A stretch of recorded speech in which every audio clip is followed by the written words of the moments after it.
Hello engineers, আমি তোদের জন্য নিয়ে চলে এসেছি আর একটা নতুন টপিক, যেটা হচ্ছে Fraunhofer diffraction due to N slit, আর এটাকে গ্রেটিং বলে। এই পুরো সিস্টেমটাকে আমরা এখানে দেখতে পাচ্ছি, এখানে ডট ডট ডট দিয়ে অনেকগুলো লাইন টানা রয়েছে।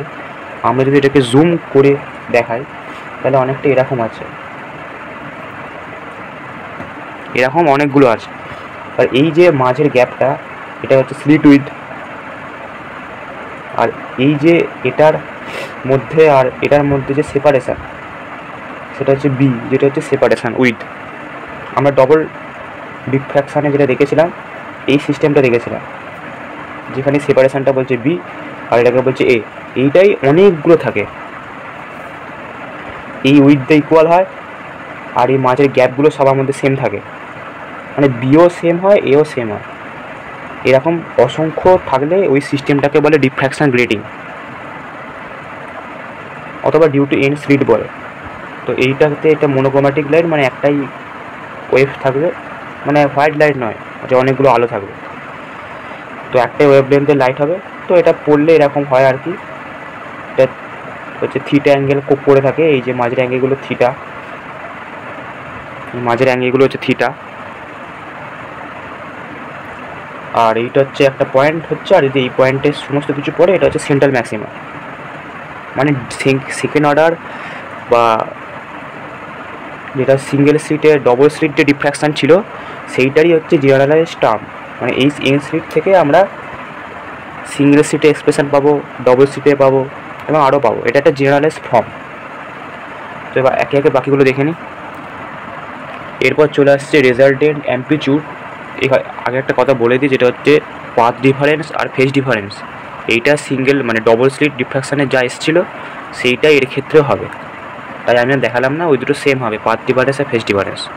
পাথ ডিফারেন্স ছিল এ প্লাস বি সাইন থিটা, আর ফেজ ডিফারেন্স ছিল হচ্ছে 2π/λ এ প্লাস বি সাইন থিটা, ওটা এর ক্ষেত্রেও হবে। এবার রেজাল্টেন্ট অ্যাম্পলিটিউড কী করে বার করবো? একইভাবে ডবল স্লিটের ক্ষেত্রে দুটো ওয়েভ ভেক্টর ছিল, দুটোরই অ্যাম্পলিটিউড ছিল আর, এবং ওদের মধ্যে অ্যাঙ্গেল ছিল ফাই, যেটা আমি আগের ভিডিওতেই দেখিয়েছি। ওরকম এন নাম্বার অফ ওয়েভ থাকবে, বা ওখানে দুটো ছিল, ফলে ট্রাপিজয়েডাল রুল দিয়ে হয়েছে রেজাল্টেন্ট ভেক্টর ইকুয়েশান। এখানে পলিগন দিয়ে হবে, কারণ অনেকগুলো ওয়েভ একসাথে ইন্টারফেয়ার হচ্ছে, সেই কারণে অসংখ্য আর অ্যাম্পলিটিউডে ওয়েভ থাকবে। তো তাদের রেজাল্টের অ্যাম্পলিটিউড বার করতে গেলে পলিগন ব্যবহার করতে হবে। সবই সেম, এই সমস্ত যেগুলো সবার ভ্যালু হচ্ছে আর, এটার ভ্যালু আর, এটার ভ্যালু আর, এটার ভ্যালু আর, এটার ভ্যালু আর, এটার ভ্যালু আর, এরকমভাবে এই ওয়েভগুলো সুপার ইম্পোজ করেছে 1 2 3 4 5। এবার এদের প্রতিটার মধ্যে অ্যাঙ্গেল হচ্ছে 2β। 2β মানে হচ্ছে ফাই, কারণ আগের ভিডিওতে আমরা দেখিয়েছিলাম যে ফাই/2কে আমরা বিটা ধরছিলাম, তাহলে ফাই ইকুয়াল টু 2b, ওই জন্য ফাইয়ের জায়গায় 2β লিখেছে। এবার তারপর হচ্ছে এদের প্রতিটার মধ্যে অ্যাঙ্গেল হচ্ছে 2β করে, এর মধ্যে অ্যাঙ্গেল 2β, এর মধ্যে অ্যাঙ্গেল 2β, এভাবে করে সবার মধ্যে অ্যাঙ্গেল 2β। এবার এটা হচ্ছে ও ড্যাশ, যেটা হচ্ছে পলিগনের সেন্টার। আর এই যে ডট ডট লাইনগুলো হচ্ছে রেডিয়াস, আর এই এক একটা হচ্ছে আর। এবার এই অ্যাঙ্গেলটা হচ্ছে 2β, মানে পি আর কিউ এর যদি ধরি, তারপরে কিউ আর এরও 2β যাবে, প্রতিটার হচ্ছে 2β করে, যেটা আমি বললাম ডবল সিটের সাথে সেম হবে। এবার তাহলে এটা যদি 2β হয়, তাহলে এই টোটালটা হবে 2β প্লাস 2β 4β। এইভাবে এইটা হচ্ছে এনএথ পজিশনে আছে, মানে এইভাবে দাগ ডট ডট ডট দাগগুলো এনখানা আছে। তাহলে যদি দুটো মিলিয়ে 2β, এই দুটো দাগ মিলিয়ে যদি 4β করে হচ্ছে, তাহলে এনএতে nβ হবে। এটা 2β, এটা 2β, এটা 2β করে করে একদম লাস্টে যেটা হবে সেটা হবে nβ, জেনারেলাইজ টার্ম। এটা এখানে লেখা আছে ও ড্যাশ, এটা centre of the polygon, angle equal to arc by radius. অ্যাঙ্গেল হচ্ছে 2β, আর্ক হচ্ছে পিকিউ, আর রেডিয়াস হচ্ছে ও ড্যাশ পি। এই ডট দাগটা হচ্ছে ও ড্যাশ পি, এটা হচ্ছে পি আর কিউ এর জন্য রেডিয়াস হলো। তারপর হচ্ছে PQ equal to O dash P into 2β গুণ হলো। এবার যেহেতু বিটার ভ্যালুটা খুবই স্মল, সেই কারণে এই 2βকে সাইন 2β লেখা যায়। এবার সাইন 2θ ফর্মুলা হচ্ছে 2 sin θ cos θ, তাহলে 2 sin β cos β। আবার বিটাটা ছোটো বলে এই cos βটাকে 1 লেখা যায়। তো তাহলে আমাদের আলটিমেট কত আসছে? 2 ও ড্যাশ পি সাইন β। এটা হচ্ছে পি কিউ এর জন্য। তাহলে এবার আমি পি কিউ এর জন্য বার করবো পিইউ, যেটা একদম লাস্ট রে, যেটা এই যে পিইউ হচ্ছে 2 ও ড্যাশ পি বললাম যে ওই বিটার জায়গায় এন বিটা হবে, কারণ 2 বিটা তারপর 4 বিটা হচ্ছে এভাবে করে করে এন নাম্বারের জন্য এন বিটা। আর এটা পিকিউ এক্সপ্রেশনটা আমি আগের কথাতে দেখালামই। তো পিইউ বাই পিকিউ হচ্ছে এইটা হবে। এবার 2 কেটে যাবে, ওটাস পি কেটে যাবে, তাহলে PU equal to PQ into sine N beta by sine beta. এবার হচ্ছে পিইউ হচ্ছে আর ড্যাশ, ওই লম্বা যে দাগটা টেনেছিলাম পি থেকে ইউ অবধি, ওটা হচ্ছে রেজাল্টেন্ট। ওই সমস্ত যে ওয়েভগুলো যাচ্ছে একটু একটু করে ওদের রেজাল্টেন্ট ভ্যালু, ওই জন্য আর ড্যাশ, যেটা আমাদের ক্যালকুলেট করতে হবে। তারপর হচ্ছে পিকিউ, পিকিউ হচ্ছে আর। এবার পিকিউ ইকুয়াল টু আর মানে হচ্ছে সিঙ্গেল স্লিটের ক্ষেত্রে যে আমরা ভ্যালু বার করেছিলাম আরের, ওটাই বসাতে হবে। ডবল ডিফ্রাকশনের ক্ষেত্রে আমি তাই বসিয়েছিলাম। তো আর এর ভ্যালু কত ছিল? A sine alpha by alpha. তাহলে A sine alpha by alpha into sine N beta by sine beta, এটা হচ্ছে আমাদের আর ড্যাশ। আর ইন্টেন্সিটির যে এক্সপ্রেশন হয় সেটা হচ্ছে আর ড্যাশ স্কোয়ার হয়ে যায়। তো এইটা হচ্ছে আমাদের ইন্টেন্সিটি এক্সপ্রেশন। তাহলে এইটা আমরা ইন্টেন্সিটি এক্সপ্রেশন পেলাম। এখানে আই নটের জায়গায় এ স্কোয়ার হবে, আর আই নটটা হচ্ছে সেন্ট্রাল ম্যাক্সিমার জন্য আই নট ধরা হয় 0 পজিশানে। তো জেনারেলাইজ হচ্ছে এ স্কোয়ার ধরা হয়, তো এ স্কোয়ার করে বাকিটা লিখলাম। তারপর এখানে আলফা ইকাল টু এইটা, আর বিটা ইকাল টু ডি, শুধু এর জায়গায় ডি থাকবে। আর ডি মানে হচ্ছে এ প্লাস বি, যেটা হচ্ছে গ্রেটিং এলিমেন্ট বলে।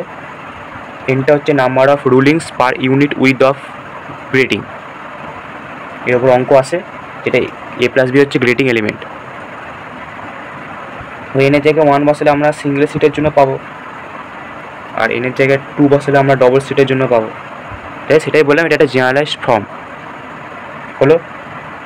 তারপর আমরা ইন্টেন্সিটি গ্রাফটা দেখে নিই। আরেকটা যেটা বলা সেটা হচ্ছে এই যে এ আর বি, এই টোটালটা হচ্ছে আমাদের গ্রেটিং এলিমেন্ট বলা হয়। এইটা হচ্ছে sine square alpha by alpha স্কোয়ারের গ্রাফ। এইটা হচ্ছে sine square n beta by sine square beta, একটা যে টার্ম এলো নতুন, সেইটা গ্রাফ, মানে ওয়েভের পিকচার আর কি। এবার ইন্টেন্সিটির যে এক্সপ্রেশন হয় সেখানে এই দুটোকে গুণ করতে হয়। এবার এই দুটো গুণ করলে কী হবে, এই যে জিনিসটা এখানে দেখা যাচ্ছে এইটা এর শেপ নিয়ে নেবে। এটা শেপ নিলেই এর মতোই কাঁপবে, মানে এটা যেমন লাইন ওয়াইজ ছিল, সেম অ্যাম্পলিটিউড ছিল, সেটা এর অ্যাম্পলিটিউডে ভ্যারি করবে। মানেই হচ্ছে যে এরকম এরকম এরকম এরকম এরকম এরকম এরকম জিনিসটা হবে, যেটা হচ্ছে এরকম দেখতে হবে। এটা যদি আমি দাগ টানি,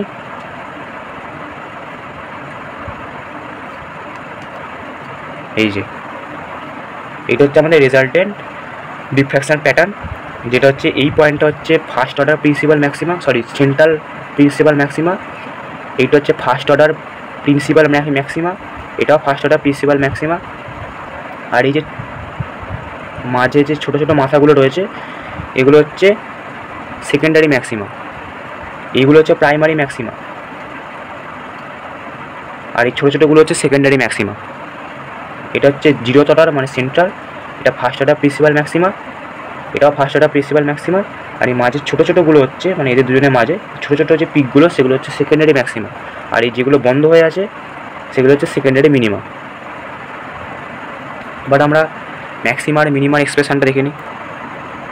ম্যাক্সিমার ক্ষেত্রে আই প্রপোর্শনাল টু এইটা হয়। এবার আই যদি ম্যাক্সিমাম হতে হয় তাহলে সাইন বিটাকে 0 হতে হবে। সাইন বিটা 0 মানে হচ্ছে beta equal to plus minus M pi. এবার বিটার ভ্যালু আমরা জানি, আমরা ওই ডবল সিট ডিফ্র্যাকশানে দেখেছিলাম বিটার ভ্যালু এটা হয়। তো এটা ইকুয়েট করলে আমার এই ইকুয়েশনটা দাঁড়ায় A plus B sine theta equal to plus minus M lambda. এবার এ প্লাস বিটা হচ্ছে আমাদের ডি, যেটা গ্রেটিং এলিমেন্ট, তো ওটা বসালে এটা হচ্ছে আমাদের গ্রেটিং ইকুয়েশন। এটাও খুব ইম্পর্টেন্ট প্রবলেমের জন্য। এখানে কিছু কথা লেখা আছে, যেটা হচ্ছে M0 হলে সেন্টার প্রিন্সিপাল ম্যাক্সিমা, M1 হলে first order principal maxima, M2 হলে সেকেন্ড অর্ডার প্রিন্সিপাল ম্যাক্সিমা হয়েছে। এবার হচ্ছে ভ্যালুটা দেখে নিই। এইটা হচ্ছে আমাদের value, beta equal to plus minus M pi পেলাম, ওটাই আমরা ইকুয়েশানে লিমিটের আকারে বসাবো, কারণ এল অপিটা শুধু অ্যাপ্লাই করতে হবে, কারণ দুটোই ওপরে 0 হয়ে যাবে সেই কারণে। এবার তারপর বসানোর পর লিমিট ফিমিট বসানো হয়ে গেলে এখানে যে ভ্যালুটা আসে সেটা হচ্ছে এই পুরো ভ্যালুটা আমাদের এন স্কোয়ার হয়ে যাবে, এই টোটাল ভ্যালুটা। ওই জন্য এসছে I naught sine square alpha by alpha square n square. এটা হচ্ছে আমাদের প্রিন্সিপাল মানে ম্যাক্সিমার ভ্যালু হবে, মানে মেনলি প্রিন্সিপাল ম্যাক্সিমা বলতে গেলে ওই central maxima, first order maxima এদের ভ্যালু হবে, যেটা হচ্ছে I proportional to n square. Principal maxima সবগুলোই, সেন্ট্রালটাও, ফার্স্ট অর্ডারটাও, সেকেন্ড অর্ডারটাও, থার্ড অর্ডারটাও, মানে মেনলি এরকম দেখতে হবে। এই যেটা হচ্ছে সেন্ট্রাল, এটা first order, second order, third order, এগুলো হচ্ছে সব প্রিন্সিপাল ম্যাক্সিমা। আর এইগুলো, এটা হচ্ছে ভ্যালু, প্রিন্সিপাল ম্যাক্সিমার ভ্যালু। এবার মিনিমাটা দেখে নিই। এটা হচ্ছে positions of minima in any slit. মিনিমার জন্য আইকে 0 হতে হবে, মানে এই যে টার্মটা এটাকে 0 হতে হবে, তাহলে সায়েন্স করে এনবিটাকে 0 হতে হবে।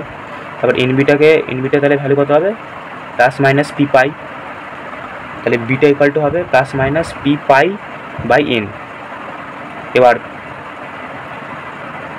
ম্যাক্সিমার জন্য যেটা হয় সেটা হচ্ছে 0, n, 2n এই ভ্যালুগুলোতে আমার ম্যাক্সিমা পাই, মানে এই যে 0তে পেলাম, তারপর আবার এনে আমরা ফার্স্ট অর্ডার পাবো। এবার এদের মাঝে যতগুলো ভ্যালু আছে সেই প্রতিটা ভ্যালুতে আমরা মিনিমা পাবো, লেখা আছে 1, 2, 3 ডট ডট n-1, এইগুলোতে আমরা মিনিমা পাবো, আর এইটাতে সেন্ট্রাল পাবো, এটাতে ফার্স্ট অর্ডার পাবো। আমরা ছবিতেও সেটাই দেখলাম যে এখানে এটা একটা, এদের মধ্যে এরকম ছোটো ছোটো ম্যাক্সিমাম, মানে ম্যাক্সিমাম আছে, মিনিমাম আছে, মানে এদের হাইটের তুলনায় তো ছোটো, তো এরকম প্রতিটার মাঝে কটা করে থাকবে সেইটা হচ্ছে এখানে বলা আছে, এই পয়েন্টগুলোতে পাবো ওই ছোটো ছোটোগুলো হলো। তারপর এখানে ওই কথাটাই লেখা আছে যে n-1 মিনিমা পাবো between 2 principal maxima. But n-1 minima মানে আমার n-2 সেকেন্ডারি পিক পাবো, মানে যদি n এর ভ্যালু 5 হয় তাহলে নাম্বার অফ সেকেন্ডারি পিক হচ্ছে 5 - 2 3, 3টে সেকেন্ডারি পিক পাবো, অবভিয়াসলি একটা বেশি মিনিমা পাবো 4। বা এইটা লেখা আছে এখানে, PM হচ্ছে প্রাইমারি ম্যাক্সিমা আর SM হচ্ছে সেকেন্ডারি ম্যাক্সিমা, এগুলো রিলেশান, যেটা আমরা এখানেও দেখেছি। এই যে 1, 2, 3, 4টে যদি সেকেন্ডারি পিক পাই তাহলে 1, 2, 3, 4, 5টা, মানে যটা পিক ভ্যালু তার থেকে একটা করে বেশি আমরা মিনিমা পাচ্ছি, সেটাই এখানে লেখা আছে। সেকেন্ডারি পিক যদি n-2 হয়, এই যে সেকেন্ডারি পিক যদি 3 হয় তাহলে মিনিমা পাবো 4টে, সবসময় একটা করে বেশি হবে, আমি এক্ষুনি বললামও সেটা আর দেখিয়েও দিলাম।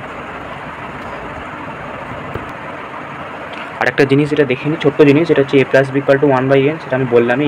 n হচ্ছে নাম্বার অফ রুলিংস ছিল per unit width of grating, আর এই a+bটাকে আমরা d ধরি, n=1/d, আর হচ্ছে d sin θ m ল্যামডা, এটা হচ্ছে গ্রেডিং ইকুয়েশান। এই গ্রেডিং ইকুয়েশান থেকে আমরা এই ইকুয়েশানটা পাই, সেখান থেকে আমরা ল্যামডা এই ইকুয়েশানটা পাই। এই ল্যামডার ওপর কিন্তু অঙ্ক আসে, এই ইকুয়েশানটা দিয়ে অঙ্ক আসে, যেখানে θ অ্যাঙ্গেল অফ ডিফ্র্যাকশান এটা বলে দেয়, নিয়ে প্রবলেম সলভ করতে দেয়, আর ল্যামডার ভ্যালু ডিফারেন্ট বলে দেয়। এবার এই যে আপনাদের অ্যাঙ্গেলগুলো রয়েছে, এগুলো হচ্ছে এক একটা পজিশন, মানে এটা হচ্ছে সেন্ট্রাল ম্যাক্সিমা, এটা হচ্ছে ফার্স্ট অর্ডার, এটা সেকেন্ড অর্ডার, এইভাবে অ্যাঙ্গুলার পজিশনে ওরা থাকে। লেখা আছে m=1 এর জন্য θ1, m=2 এর জন্য θ2, এইভাবে করে করে হয়। তো আজকে এই মতোই, আশা করি বোঝাতে পেরেছি। Bye bye.